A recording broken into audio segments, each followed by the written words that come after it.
Hello, my name is Gerry Johansson. I'm a Swedish photographer. I have published a couple of books with Mack, and I'll talk mostly today about the Swedish photography books that I have collected or been involved in somehow. But let's start with the tour of the office. So this is where I spend most of my days. Behind computers when I'm not in the darkroom, and occasionally, of course, I go out photographing. I have a nice view of the garden like this. Springtime, quite cold though. And here are the photographs and some paintings I've collected over the years. And on this next wall is a complete set of the Mexican portfolio by Paul Strand, something I got some years ago. I think it's really nice to have a complete selection like this of a real master in photography. I think it's so this is basically the first thing I see in the morning and the last thing I see before I go to bed. Okay, so let's start with the Swedish photography books. The first photographer I want to introduce is Morten Quebec. He was not a professional photographer. He worked for the Swedish railroad company, making sort of writing travel literature. And he was also a very good photographer, and he was very particular with the detail of the landscape and things like that. And this is a book from 1920, and many of these Morten Quebec books are quite easy to find, very cheap. The pictures are usually very small, but detailed and interesting to see. He's not trying to be very artistic. He's rather more or less photographing what he's seeing when he travels through the landscape. It can also be like this. Here's another book in another binding, and you can see here how he worked with the horizon and creating sort of panoramic pictures. Here's another example of this. I like his work very much. And what is very interesting, here's another panoramic landscape with his work and these books, is that they're so detailed that you can find most of the places on Google Earth and check what they look like today. And one sort of strange coincidence was that when I was working at my first job for a photography magazine, Morten Quebec would come for lunch in a restaurant under the magazine, and my friend and editor was going to interview him, but he dragged on, and one day he was dead. And it was very unfortunate that there was no real interview made with him. But he's quite widely recognized in Sweden, maybe not so much for his photography, the artistic quality of the photography, but the very dry documentary style of photography he sort of worked with. These books are from 1920 to 1950, something like that. And a photographer was working at the same time was this photographer Sergey Rosenberg. He was actually an architecture photographer. So much of the architecture you see photographed during the Bauhaus period in Sweden, 1930s to 40s, was done by this photographer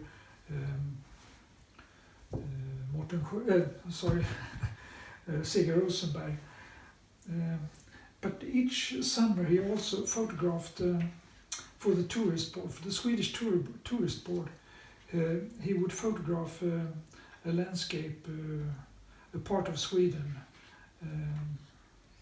and he was also a very nice landscape photographer. He was, I would say, he was more or less something like Albert Patch of Sweden or something like that. Very nicely composed and detailed pictures. See if I could find. Yeah. Well, anyway, but the funny thing is that when I studied him, I would very often find the photographs of Morten Quebec sort of being the background material. He had evidently looked at Sjöberg and re-photographed the same places. In the case of this book and this one for the tourist board, there's just about 2-3 years between the pictures, when the pictures were made. And I later made a re-photography project about Sergey Rosenberg and this part, Halland, which is a part of Sweden. I found his pictures at the archive of the Museum of Modern Art in Stockholm, and I made reproductions of them and could have them to work from.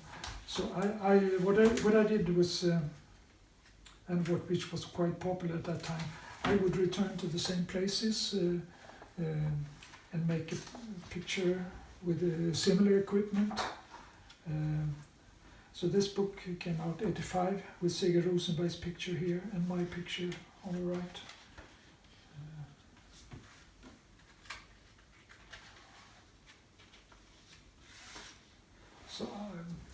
The Sergey Rosenberg's pictures were very much published in Sweden because the archive at the tourist board was also open to publishers of books and magazines and things like that. So it was like a stock agency of the in the 40s and 50s. I'll bring up another landscape photographer.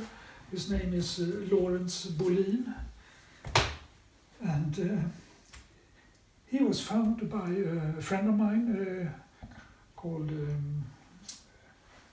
Finn Larsen, a Danish friend, who found this photographer.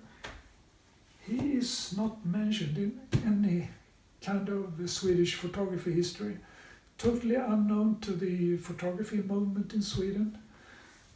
But he had published at least 10 photography books, but for some reason totally ignored by the Photographic Society in Sweden.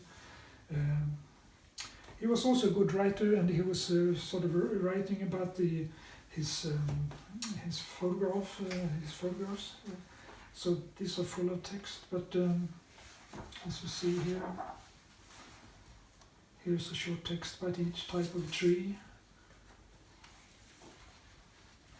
Here's the Swedish landscape views. And it's funny because sometimes the books were sponsored, and you can find, like in this one, I think it was,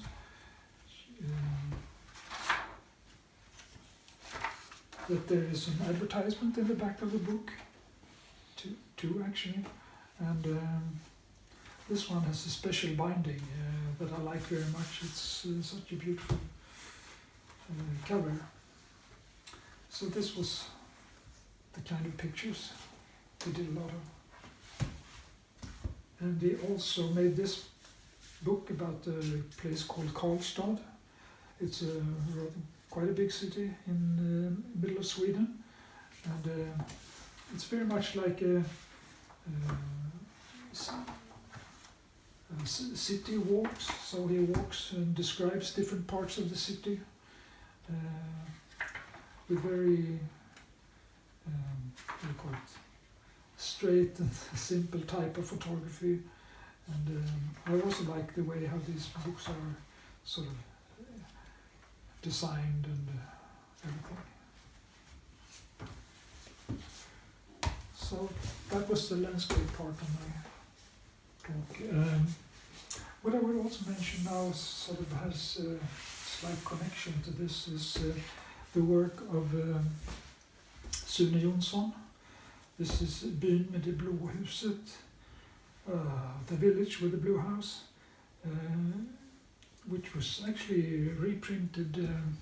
I think it was quite a good edition from the beginning, but it was reprinted 3 times more.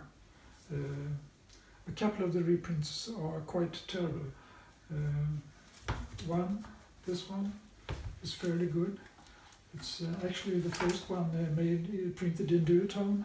The other ones were, the first one, this one, was in photogravure, extremely nice printing, and simple, very fine design, perhaps a bit inspired by magazine design from the 60s, and also this type of design you would probably see in the Family of Man or something like that, with the sort of picture stories for each spread. But this is a very nice book. This one has the still has the what do you call it, dust cover. I know there are copies circulating with the fake dust covers, sort of made up afterwards. Timotej Vägen was his second book. It came out maybe a couple of years later, and it's quite similar. It's not so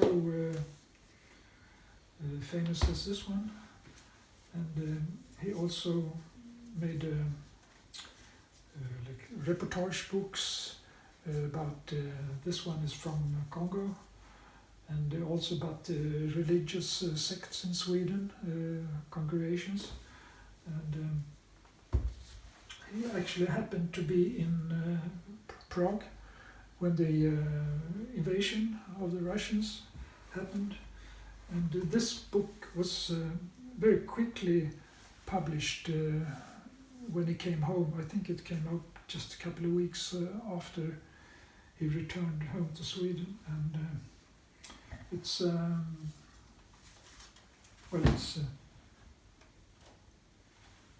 this kind of book. And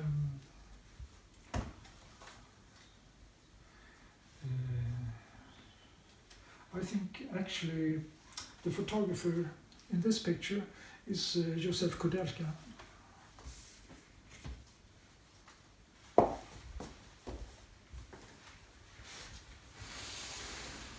In the 60s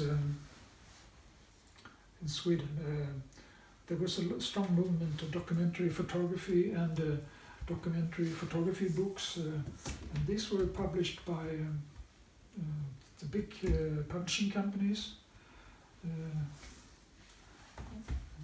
This is 3 books by a photographer called Yngve Baum. First one about Tanzania, and I think this is really a very nice book. The printing is quite typical for the time and for the printing in Sweden.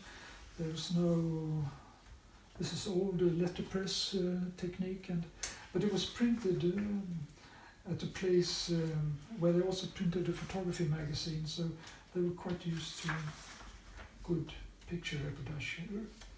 Of course, compared to today's printing quality, it's not that special. Here's another one. And this one was published, I don't remember, because another company, about a village in, what's it called? Sorry, I lost it.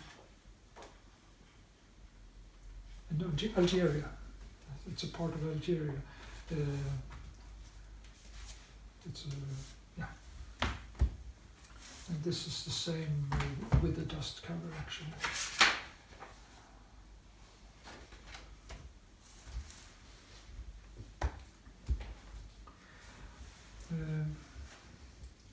After that period that I just mentioned about these documentary books, very few photography books were published, actually. And but at that time, I had been in design school in the 60s, and my first job was for a photography magazine. And after about a year or so, we were sort of the magazine was sold, and we who worked at the magazine decided to start our own photography magazine, which is this one, called Aktuell Fotografi.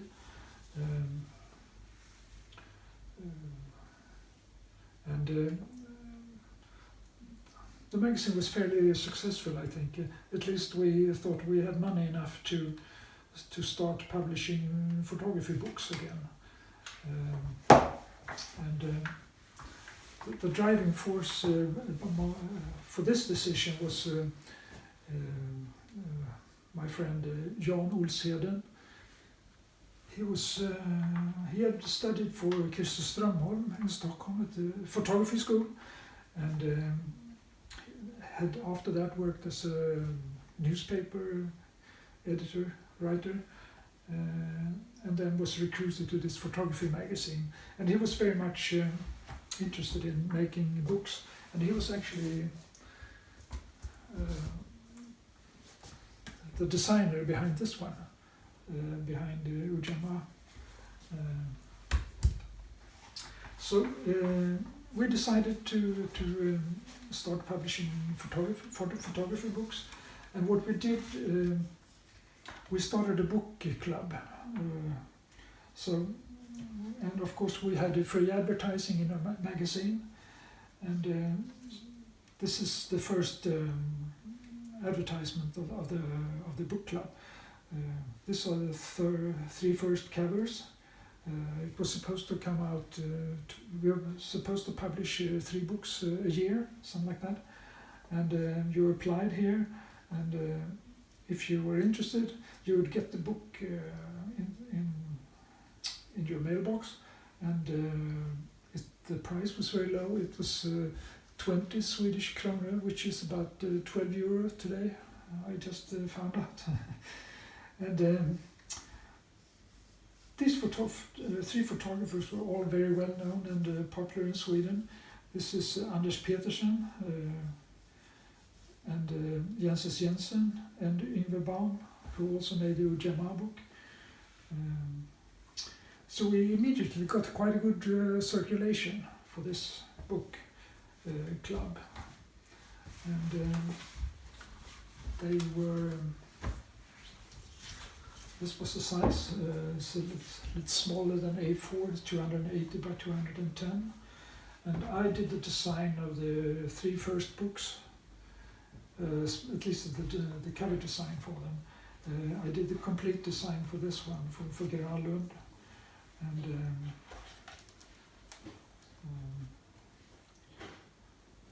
yeah, this is, we really try to do this as a standardized production, not too much, spending too much on different designers and wishes by the photographers. So it was slightly strict in the beginning, at least, but it was hardcover, and it was a glossy paper, and for this we got quite a lot of criticism.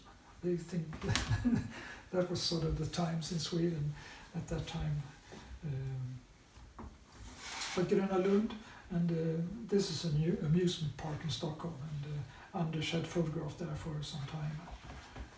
And the 3rd book was Hammarkullen, which was a residential area outside Gothenburg, built in the 60s, and Jens photographed some families like this.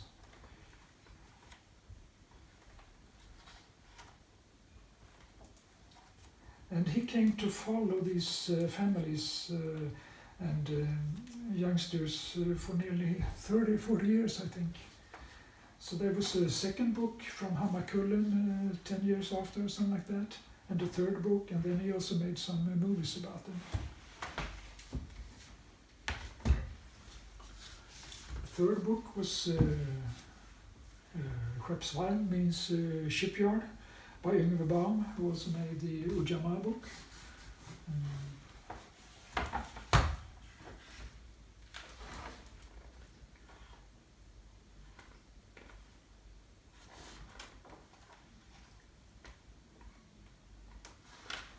One of his really famous pictures.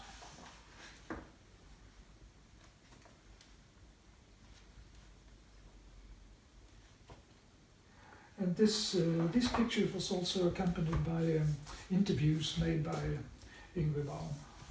So he worked on this book for quite a long time, and he was a good friend of Jan Olsen, as I mentioned before, and so he spent a lot of time with this book. He was at the magazine working on it, actually.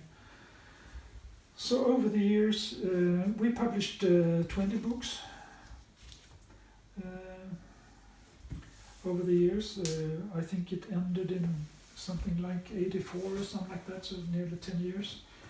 It wasn't, and I think one book that stands out is this one, I Sverige, which means in Sweden, by Ralph Nyqvist. He was a local photographer, and but very much acquainted with European photography. He was published in the Swiss Camera very early in his career, and this is basically photographs from Sweden. One picture, that page like this. Yeah, a really nice book, I think.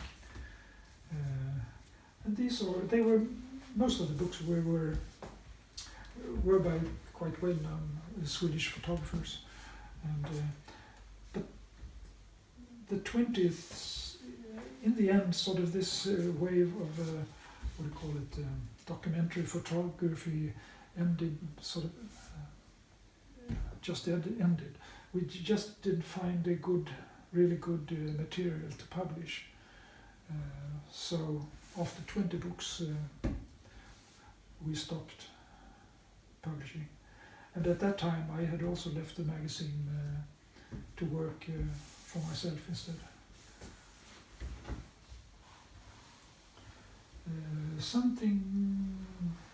Another publishing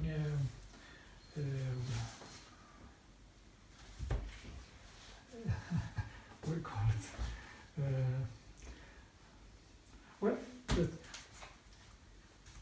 Let's talk about these 3 books. They were published by a small organization called Dog, and it was like a self-publishing project with 4 or 5 photographers in Stockholm. I wasn't part of it from the beginning, but I became later. And this was the first book called Avdelning 9. There was a photographer, Walter Hirsch, who had a heart attack and was taken to hospital. And while in hospital, he would photograph all the visitors. So this is actually a book of the. So here's the photographer with the electrodes. Here's Gunnar Smoljanski, very well-known Swedish photographer. And here is finally film. The second book was Barn, that means children, by Gunnar Smoljanski. And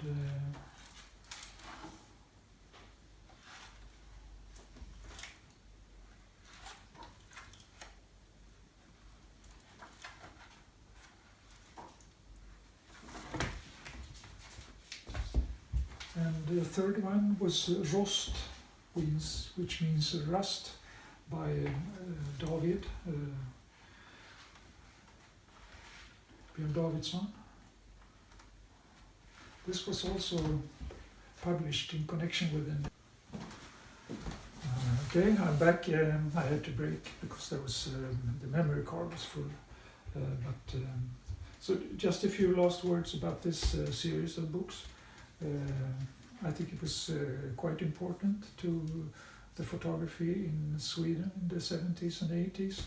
And this, as I mentioned, was the idea of Jan Olseden, who was a very nice, very good editor. And this was commercially also quite good because we could pay the photographers actually. I don't remember exact amount, but something I think equivalent to about 3,000 euro each. So I think that was quite good. And now for this next group of books. This is a series of books that was published by DOG, a small organization in Stockholm, started by Walter Hirsch, David, and Gunnar Smoljanski. They started it because there was so few photography books being made, and it was also because it was also after this series was finished. So the first one they published was this one, Avdelning 9, Ward 9. It was a book by a photographer called Walter Hirsch, and he had a heart attack, and a friend brought his camera to the hospital, and he started photographing the people, his friends visiting him. This is Walter in his bed at the hospital. Here is David with wife. Some other friends. Here's getting better. And there should be this picture also with Gunnar Smoljanski. The second book they published was this one called Barn, that means children. This is photographs from the streets in Stockholm, children in the streets playing, made in the 50s and 60s mainly. And so this is what it looks like.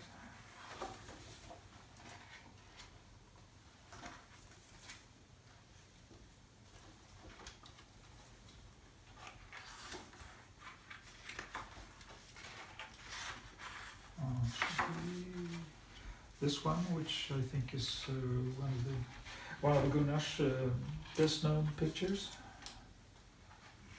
and also this one with the four girls looking around the corner. The third book they published was Rust. By David. It was also a catalogue for an exhibition at the Museum of Modern Art in Stockholm.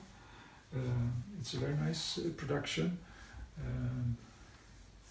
It wasn't very popular with the what do you call it, the documentary photographers.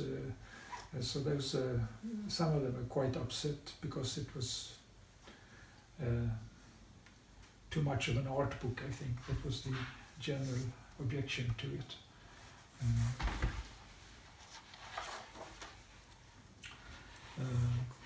This was a book with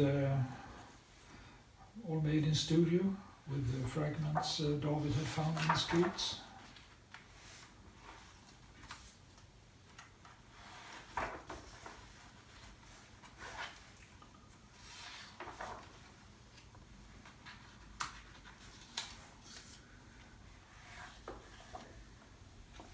Something like this. Very nice book, very well produced, excellent printing and everything.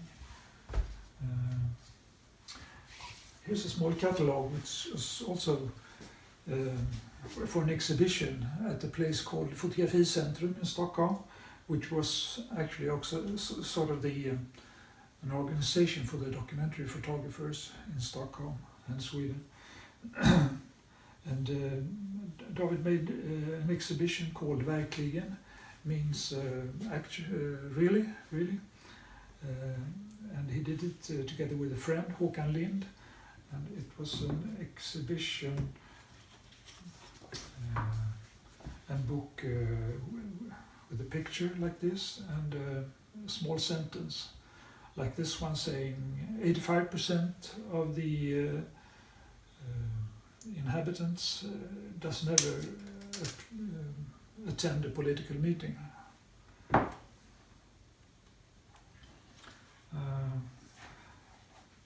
This exhibition wasn't really very popular either with the documentary photographers, so it was taken down about a week before it was supposed to end, and they put up some other stuff. I don't remember what actually was the cause or the subject for the new exhibition, but there was a lot of strong objections. For instance, the pictures were framed, which was really a terrible thing to do at that time. And then the last book I want to show is this one, also by David, produced by Michael Mack for Steidl. So it's a very quite early Steidl book, and it's I would say it's a retrospective book that includes a lot of David's work, beginning with the 35mm photography. The picture from the beginning of his large format period. This also,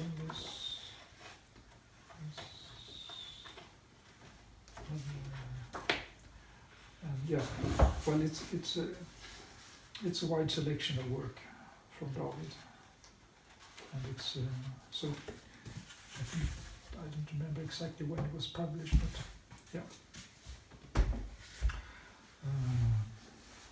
Well, I think that was basically what I wanted to show you, and thank you for watching it.